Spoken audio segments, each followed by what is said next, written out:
Tuhan bekerja pada area, pada tempat di mana tidak ada kekhawatiran di situ. Pada tempat-tempat kepercayaan kita. Ketika kita percaya, di situ Tuhan bekerja. Amin. Dia bekerja, bahkan dia bekerja itu dengan sesuatu yang kadang-kadang kita tidak bisa bayangkan. Sesuatu yang mungkin kita tidak pernah pikirkan, mungkin kita tidak pernah dengar, mungkin kita tidak pernah lihat hal itu, atau mungkin itu tidak pernah timbul di dalam hati kita. Tapi Tuhan sementara mengerjakan itu. Amin.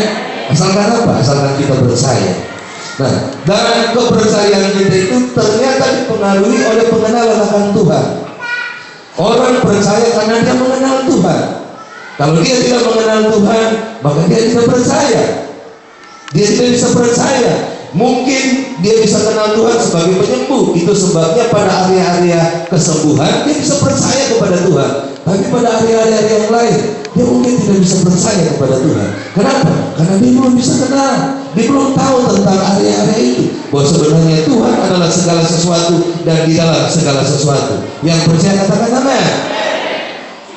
Dan ternyata saudara, pengenalan akan Tuhan itu lewat pewahyuan. Itu sebabnya saudara ada di tempat ini. Saudara raihlah pewahyuan dari Tuhan. Pewahyuan yang Tuhan percayakan kepada saya impartasikan kepada saudara. Ataupun ketika saudara sementara mendengar firman Tuhan, Tuhan berbicara sesuatu kepada saudara. Terimalah pewahyuan itu. Karena tanpa pewahyuan kita mungkin tidak bisa mengenal Tuhan dengan benar. Tanpa pewahyuan, tanpa hikmat daripada Tuhan, kita mungkin tidak akan mengenal Tuhan itu dengan benar. Katakan kepada sebelahmu, terimalah pewahyuan dari Tuhan. Terimalah pewahyuan dari Tuhan. Beri tepuk tangan bagi Tuhan. Jadi kalau saudara mendengar saat ini, saudara ada di gereja saat ini, saudara ada di konser, saya mau katakan, itu bukan untuk kepentingan Tuhan, bukan. Manfaat saudara ada di sini itu manfaatnya bukan kepada Tuhan. Karena kita berkata, Tuhan itu tidak pernah berubah. Saudara ada di tempat ini, Tuhan tetap tidak berubah. Saudara tidak di tempat ini, Tuhan tetap tidak berubah. Nah, terus apa? Saudara ada di tempat ini, manfaatnya untuk siapa? Saudara ada di tempat ini, manfaatnya untuk saudara. Kasih tahu sebelahnya, manfaatnya untuk kamu. Bilang, kamu ada di tempat ini karena manfaatnya untuk kamu. Bilang, ayo. Bolehkah kita berdiri kasih salam 5 orang, katakan, kamu ada di tempat ini karena manfaatnya untuk kamu. Ayo berdiri. Kasih salam 5 orang.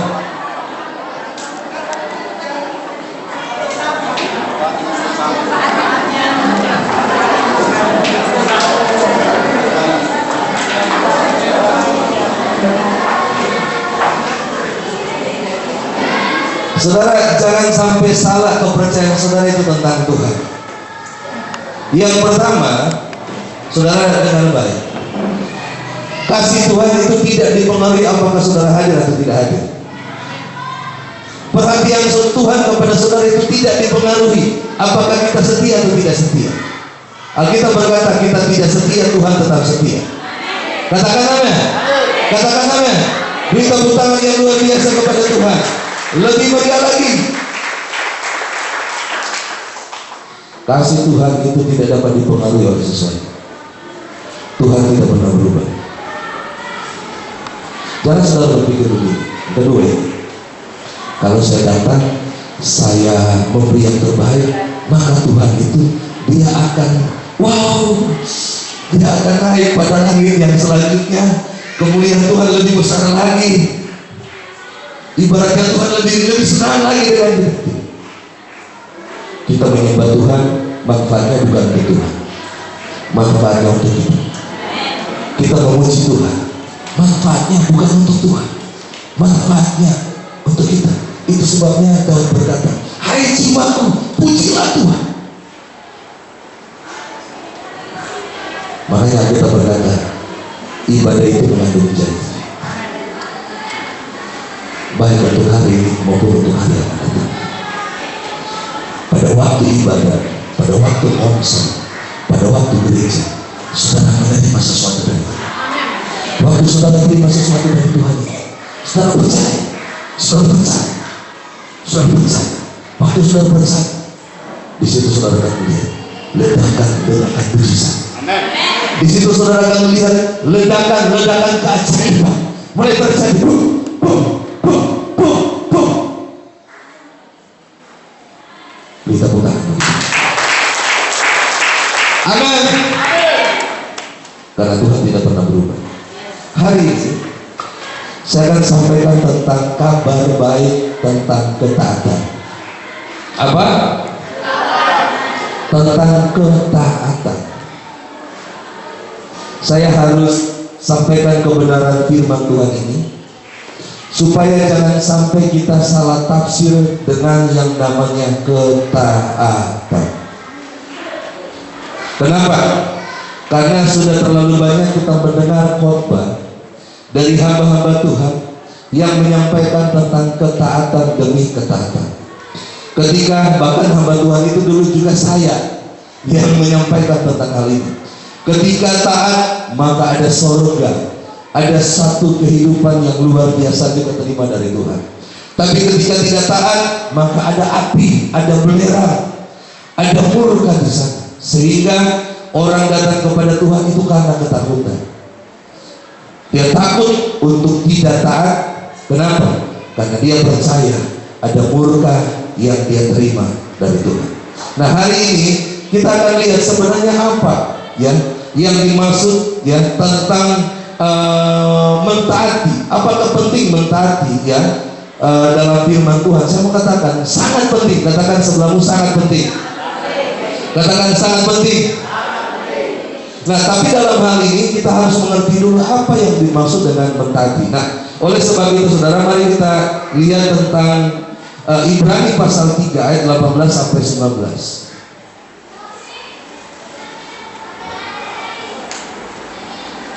Ibrani pasal yang ketiga ayat 18 dan 19. Kita baca bersama. Dan siapakah yang telah ia sumpahi bahwa mereka takkan masuk ke tempat perhentiannya? Bukankah mereka yang tidak taat? Bukankah mereka yang tidak taat?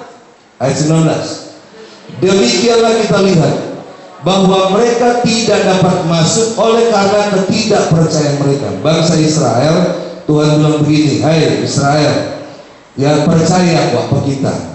Pokoknya Moni kalau masuk di Kanaan, Moni pasti rebut Kanaan itu. Tapi kemudian pada waktu mereka ada di perbatasan, Musa mengutus ada 12 pengintai dan 40 hari mereka mengintai di sana. Waktu kembali, apa yang terjadi?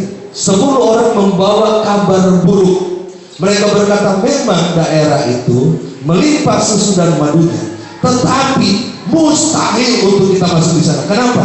Karena di sana sudah ada penduduknya, bahkan penduduknya orang-orangnya besar, raksasa. Tidak mungkin, mereka sudah punya kota-kota yang berkubu, ada benteng, nggak mungkin. Jadi kalau kita masuk ke sana, itu artinya mission impossible. Itu artinya misi bunuh diri, mustahil. Makanya mereka nangis. Saudara, akhirnya mereka berbalik. Kenapa mereka berbalik? Mereka tidak masuk ke Kanaan karena mereka tidak taat. Ayat 18 berkata, karena mereka tidak taat. Katakan karena mereka tidak taat. Katakan karena mereka tidak taat. Tanya sebelahmu, apakah kamu sudah taat atau belum?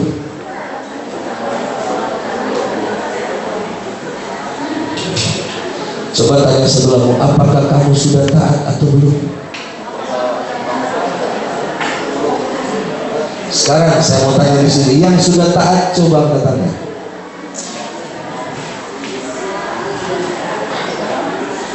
Oke, saya ingin cek dulu.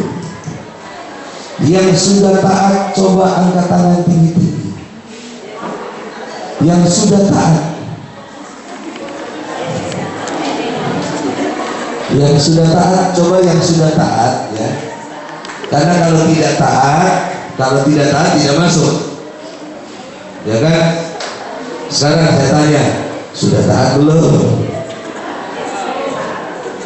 Oke, nah yang sudah taat coba angkat tangan gitu. Yang sudah taat angkat tangan. Saudara, kenapa tidak angkat tangan? Karena sebenarnya kita tidak paham apa itu taat, apa itu tidak taat. Makanya ini perlu saya sampaikan. Karena kalau kita tidak paham, iblis bermain di area ini. Setan mulai mendakwa kita.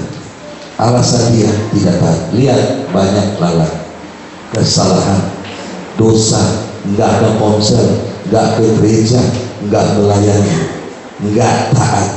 Jadi iblis main-main di area ini. Iblis lagi butakan kita. Sebenarnya apa itu taat? Kalau saudara mengerti, saudara tahu apa itu ketaatan. Saya percaya ketika saya tanya, apakah saudara sudah taat? Maka saya percaya semuanya tanpa terkecuali semua akan angkat tangan. Kenapa? Karena pemahaman tentang ketaatan ini belum ada pewahyuan. Nah hari ini terimalah pewahyuan tentang ketaatan. Nah saudara, ayat 19 berkata, demikianlah kita lihat bahwa mereka tidak dapat masuk. Ayat sebelumnya berkata mereka tidak masuk karena tidak taat. Tapi ayat 19 berkata mereka tidak masuk karena mereka tidak percaya. Jadi tolong digarisbawahi, ketidaktaatan sama dengan tidak percaya. Siapa di sini yang tidak percaya bahwa Yesus Kristus adalah Tuhan? Angkat tangan. Siapa di sini yang tidak percaya bahwa Yesus hidup di dalam saudara? Angkat tangan. Yang percaya coba angkat tangan tinggi-tinggi. Berarti saudara semua adalah orang-orang yang taat. Kenapa tadi tidak angkat tangan?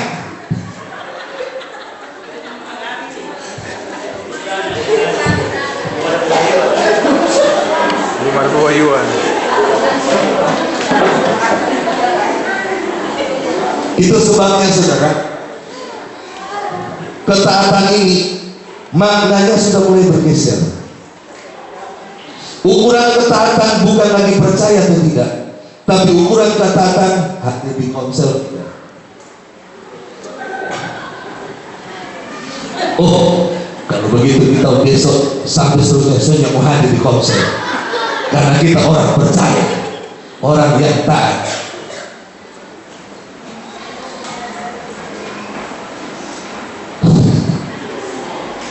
Saudara dengar baik, kita harus luruskan kembali lagi, kita harus tempatkan kembali lagi ketaatan itu.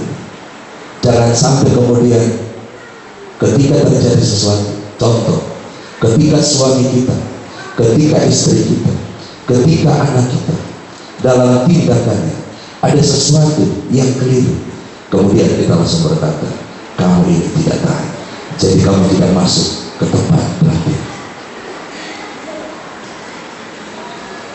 Yesus berkata, Bapa, ampunilah mereka sebab mereka tidak tahu apa yang mereka berbuat. Kenapa ada pengampunan bagi mereka? Karena mereka tidak tahu. Hari ini Tuhan mau singkapkan itu bagi kita. Amin. Katakan, ketaatan adalah percaya. Ketaatan sama dengan percaya. Sekali lagi, bolehkah kita berdiri kasih tahu sebanyak-banyaknya bilang ketaatan sama dengan percaya.